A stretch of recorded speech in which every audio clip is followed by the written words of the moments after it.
Novembre 2014, à ce jour, que retenir de la mise en œuvre de la transition au Burkina, question de la communauté internationale aux autorités de la transition. C'est le but principal de la rencontre qui a réuni des représentants de l'Union africaine, de l'ONU, de la CEDEAO, de l'UEMOA avec le plus haut niveau de représentation de notre État.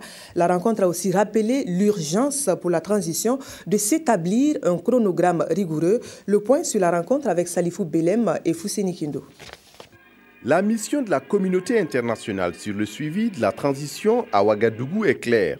Évaluer et avoir une appréciation exhaustive de la transition politique au Burkina.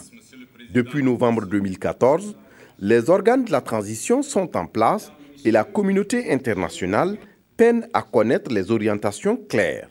D'où cet appel à communiquer sur un agenda précis de la transition au Burkina. La communauté internationale attend avec un vif intérêt les indications des autorités de la transition sur les orientations, les politiques, les mesures prises et à prendre, ainsi que les défis à relever dans le cadre d'un chronogramme articulé de la transition.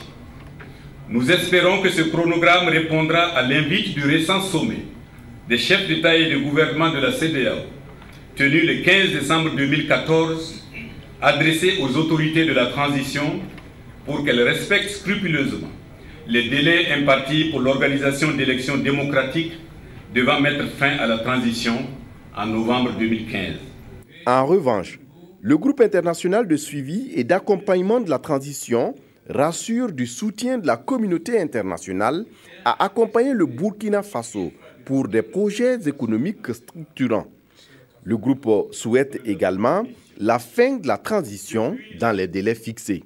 Les autorités de la transition en sont conscients. Le gouvernement est pleinement conscient des enjeux et des défis de divers ordres qu'il faut absolument relever et dans un temps bref. C'est pourquoi nous en appelons au soutien renforcé des partenaires pour relever ces défis et pour répondre aux attentes combien nombreuses et légitimes du peuple burkinabé. En attendant les conclusions prévues ce soir, les travaux vont donc insister sur les mécanismes d'action et de suivi tout en mettant en avant les priorités.